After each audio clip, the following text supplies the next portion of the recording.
Monsieur le président, donc madame la ministre, monsieur le rapporteur, madame la présidente de commission, nous sommes ici pour confirmer notre vote de la proposition de loi de Jean-Luc Fugit, éminent député du département du Rhône, visant à lever les contraintes à l'exercice du métier d'agriculteur. La principale différence entre le texte qui nous est soumis et le dispositif précédemment adopté réside dans le pourcentage minimal de pente nécessaire à l'autorisation de l'épandage par drone. Alors qu'il était de 30%, il est désormais établi à 20%, ce qui semble tout à fait pertinent, comme l'a dit le rapporteur Cabanel. Il permettra à davantage d'agriculteurs de bénéficier de cette innovation. Ce débat permet surtout de rappeler combien cette proposition de loi semble vertueuse pour l'évolution de notre agriculture et de notre sécurité alimentaire. Il est nécessaire de revenir sur cette surtransposition en permettant, comme les autres pays européens, d'utiliser l'innovation permise par les drones lorsqu'elle présente des avantages manifestes pour la santé humaine et l'environnement par rapport aux applications terrestres. Cette technologie n'en est qu'à ses prémices, mais ce texte enverra un signal fort à la recherche et à l'innovation. Une innovation au service de la réduction de l'exposition des opérateurs, mais aussi de la quantité globale de produits phytopharmaceutiques et d'eau utilisée. Une innovation aussi au service de l'attractivité du métier agricole par la réduction des contraintes et de la pénibilité, alors que se profile le mur du renouvellement des générations en agriculture.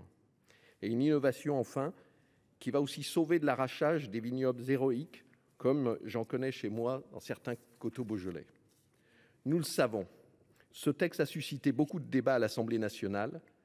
L'écriture proposée ici est un compromis équilibré et proportionné où la protection de l'individu et de notre environnement est prise en compte.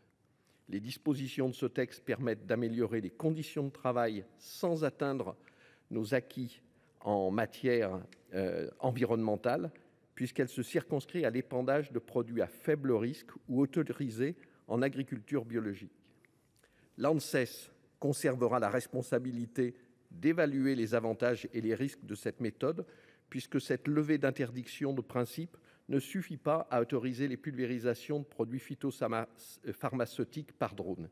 Il restera nécessaire d'étendre à un usage aérien les autorisations de mise sur le marché des produits concernés.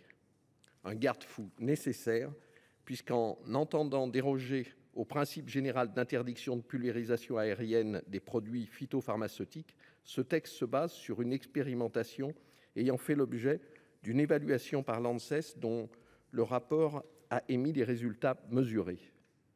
Elle a conclu que si le recours à des traitements par drone apparaît comme une solution et une alternative intéressante pour protéger les cultures des bioagresseurs, les performances des drones de pulvérisation apparaissent encore inférieures à celles des pulvérisateurs terrestres classiques. Ces essais doivent donc être considérés avec précaution, compte tenu du jeu de données très restreint. L'analyse des données ne permet donc pas à ce stade de dégager des conclusions générales robustes compte tenu des incertitudes observées.